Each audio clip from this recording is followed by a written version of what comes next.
নমস্কার বন্ধুরা, আমি সোলাঙ্কি আমার নীতিমূলক গল্পের আসর ও ভৌতিক গল্পের আসরে আমার ছোট ছোট ভাই বোন এবং আমার দাদা দিদিদের আরও একবার অনেক অনেক স্বাগত।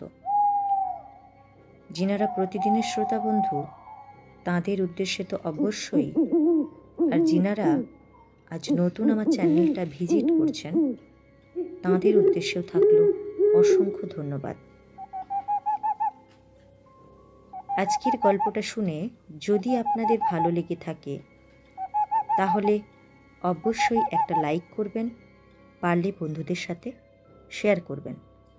আর যিনারা নতুন এসেছেন তাঁদের উদ্দেশ্যে বলবো অবশ্যই আমার পাশে থাকবেন এবং আমার পাশে থাকার জন্য আমাকে সাবস্ক্রাইব করে পাশে থাকা বেল আইকন প্রেস করে অল নোটিফিকেশান করে দেবেন।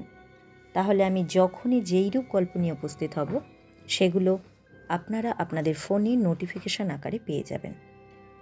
তো বন্ধুরা, কথা না বাড়িয়ে আজকে আমরা যে গল্পটা পড়তে চলেছি, তৃপ্তি সেনগুপ্তের লেখা ভয় গল্পটা আজ আমরা শুনতে চলেছি।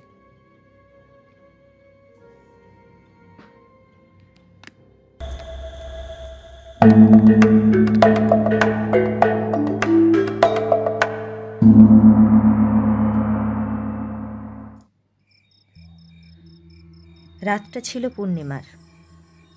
হঠাৎ ঘুম ভেঙে গেল সুদীপার। গরমকাল, তবু প্রচণ্ড শীত তার ঘুম ভাঙানোর আসল কারণ। সুদীপা পায়ের কাছে রাখা চাদরটা টেনে গায়ে দিতে গিয়ে শুনতে পায় খোলা জানালার পাল্লাগুলো দড়াম দড়াম আওয়াজে একবার বন্ধ হচ্ছে, আবার খুলছে। বাইরের দিকে তাকিয়ে পরিস্থিতিটা বোঝার চেষ্টা করে সুদীপা। ওই তো পরিষ্কার আকাশ থেকে জ্যোৎস্না চুইয়ে পড়ছে, অথচ জানালার পর্দাগুলো এমন এলোমেলো উড়ছে যেন বাইরে ভীষণ ঝড় বইছে। সুদীপা তাড়াতাড়ি খাট থেকে নেমে আলো জ্বালায়। জানালা বন্ধ করতে এসে চোখ যায় বাগানের দিকে। ওমা, গাছগুলো একেবারে হাওয়ার দাপটে যে নুয়ে পড়েছে। এত জোর হাওয়া আসছে কোথা থেকে?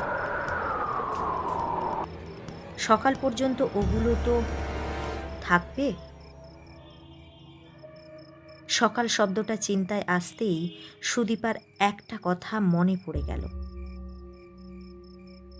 জানালা দিয়ে ভালোভাবে বাগানের দিকে দৃষ্টি ফেলল সুদীপা। উঁচু উঁচু গাছের মত্ত দুলুনির ফাঁক ফোকর দিয়ে কংক্রিটের বাঁধানো বেদিটা স্পষ্ট দেখা যাচ্ছে না। সকালে যখন ফুল ধূপকাঠি নিয়ে বাগানে গিয়েছিল, বেদির ওপর কোনাকুনি দেখেছিল একটা ফাটলের দাগ। তখনই স্বামী পলককে ডেকে দেখিয়েছিল সে। পলক মিস্ত্রি এনে সঙ্গে সঙ্গে ফাটল সারিয়ে তুলেছিল। বলেছিল খারাপ সিমেন্টই হয়তো বেদিতে এত তাড়াতাড়ি ফাটল ধরার কারণ। সুদীপা জানালা বন্ধ করে সরে আসে, আলোটা নিভিয়ে দিয়ে খাটে উঠে বসে। কিন্তু শোয়া আর হয় না। বন্ধ দরজার ওপাশ থেকে ভেসে আসে একটা গোঙানির আওয়াজ। বাড়ির ভেতরের বারান্দার জানালা পথে সেই গোঙানির আওয়াজ ঘরে ঢুকতে থাকে। সুদীপা জানালার দিকে তাকিয়ে দেখে, আশ্চর্য, এদিককার পর্দা তো হাওয়ায় উড়ছে না। কান খাড়া করে শোনে সুদীপা। গোঙানির শব্দ ধীরে ধীরে যেন বাড়তে থাকে। ভয়ে নয়, কিছুটা কৌতূহলে সে স্বামী পলককে ডেকে তোলে। অনিচ্ছা সত্ত্বেও পলক স্থির তাড়ায় উঠে বসে। তারা দুজনেই কান পেতে শুনতে থাকে সেই গোঙানি। পলক কৌতূহলী হয়ে ওঠে। দরজা খুলে সে বেরিয়ে আসে বারান্দায়। পিছন পিছন সুদীপাও। বারান্দার আলো জ্বালিয়ে তারা কিছুই দেখতে পায় না, কোনো আওয়াজও আর শুনতে পায় না। সুদীপা আশ্চর্য হয়ে লক্ষ্য করে বারান্দার নিচে উঠোনে বাতাসের কিন্তু কোনো দাপাদাপি নেই। ছুটে ঘরে ঢুকে সে বাগানের দিকের জানালা খুলে ফেলে। দেখতে পায় সেখানে বাতাসের উথাল পাথাল। হাত ধরে পলককে জানালার কাছে নিয়ে আসে সে। দুজনে দাঁড়িয়ে দেখে বাগানে বাতাসের তাণ্ডব। ওদিকে দরজার বাইরে গোঙানির আওয়াজ নতুন মাত্রায় বাড়তে থাকে। পলক ফের বাইরে আসে। আলো জ্বালিয়ে কাউকে দেখতে না পেয়ে পাশের ঘর, কিচেন, সিঁড়ি, ছাদ তন্ন তন্ন করে খোঁজে। কেউ নেই। আলো নিভিয়ে হতাশভাবে ঘরে ফিরে আসে পলক। ভূতে তার বিশ্বাস করতে ইচ্ছে করে না। মাঝের দিনগুলি যেমন তেমনভাবে কেটে যায়। পরের অমাবস্যায় সুদীপা সকালে স্নান সেরে ফুল ধূপ নিয়ে বাগানে গিয়ে দেখল সেই কংক্রিটে কোনাকুনি ফাটল। শুধু তাই নয়, বেদিটা দুদিকে সরে গিয়ে মাঝখানে 1 ইঞ্চি ফাঁক হয়ে আছে। ঘরে ফিরে স্বামীকে জানালো সে। পলক মিস্ত্রি ডেকে ফাটল সারালো। সে রাতেও পূর্ণিমা রাতের পুনরাবৃত্তি ঘটল। বাগানে বাতাসের তাণ্ডব, জানালার কপাটের আছাড়ি পাছাড়ি, দরজার বাইরে সেই গোঙানির আওয়াজ। পলক দরজা খুলে বারান্দায় এসে দেখতে পায় দরজার পাশ থেকে একটি 10-12 বছরের মেয়ের ছায়ামূর্তি বারান্দার অন্ধকারে মিলিয়ে গেল। পরবর্তী পূর্ণিমায় একই ঘটনা। ওই দিন পলক গোঙানির আওয়াজ পেয়ে দরজা খুলে দেখে একটা ছায়ামূর্তি যেন হাওয়ায় ভেসে দরজা থেকে সিঁড়ি পর্যন্ত হেঁটে গেল। পলক এরপর তাদের চার্চের যাজকের কাছে ছুটে গিয়েছিল। ভূতে সে বিশ্বাস করে না, অথচ যা ঘটেছে তারও কোনো যুক্তিগ্রাহ্য ব্যাখ্যা খুঁজে পাচ্ছে না। ধন্ধে পড়ে গিয়েছিল সে। পলকের মুখে সব কথা শুনে যাজক বলেছিলেন, পরের অমাবস্যার রাতটায় আমি তোমাদের বাড়িতেই কাটাবো। সেই মতো অমাবস্যার দিন পলক নিজে সঙ্গে করে যাজককে তার বাড়ি নিয়ে আসে। প্রথমে বাড়িটা ওপর থেকে নিচ পর্যন্ত ঘুরে দেখে নেন যাজক। তারপর স্বামী স্ত্রীর কাছ থেকে আলাদা আলাদাভাবে জেনে নেন ঘটনার পুনরাবৃত্তি। তাদের সামনেও নিজের কিছু জিজ্ঞাস্য রাখেন। তার কোমল সহৃদয় ব্যবহারে পলক ও সুদীপার মনোদুয়ারের সব অর্গল খুলে যায়। বেরিয়ে আসে জমে থাকা নানা ব্যথা। যাজক শোনেন সে দুঃখের কাহিনী।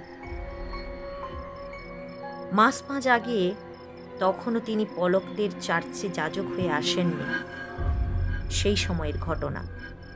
পলক ও সুদীপার একমাত্র মেয়ে কুটুস হঠাৎ কয়েকদিনের জ্বরে মারা যায়। মেয়েটি ছিল নম্র, ধীর, কিন্তু ভীষণ ভীতু। এক মুহূর্ত একা থাকতে পারত না।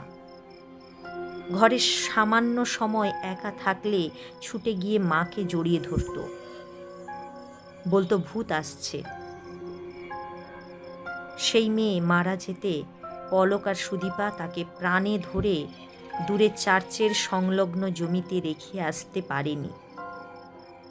বাগানে নিজেদের চোখের সামনে তার শেষ শয্যা রচনা করেছিল। মেয়ে এক পূর্ণিমায় তাদের ছেড়ে চলে গিয়েছিল বলে প্রতি পূর্ণিমা এবং অমাবস্যায় সুদীপা মেয়ের সমাধি ফুল দিয়ে এবং ধূপ দিয়ে সাজিয়ে দেয়। অ্যালবাম খুলে তারা যাজককে দেখায় মেয়ের নানা ভঙ্গির ছবি। কথায় কথায় রাত তখন বাড়তে থাকে। তিনজন আহার সারে নিঃশব্দে। তারপর যাজক গিয়ে ঢোকেন তার জন্য নির্দিষ্ট করে রাখা ঘরে। পলক ও সুদীপাও যায়। রাত আরো গভীর হয়।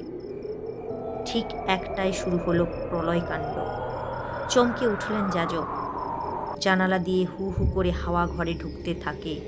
পর্দা মশারি সব লণ্ডভণ্ড হয়ে উঠছে। জানালার পাল্লাগুলো আছড়ে পড়ছে। বাগানেও সেই একই অবস্থা। বাতাসের দাপটে গাছপালার শনশন আর্তনাদ। কি এক শক্তি যেন বাগান থেকে উঠে আসছে। একটু পরেই ভেতরের বারান্দায় শোনা গেল কোকিয়ে কান্না।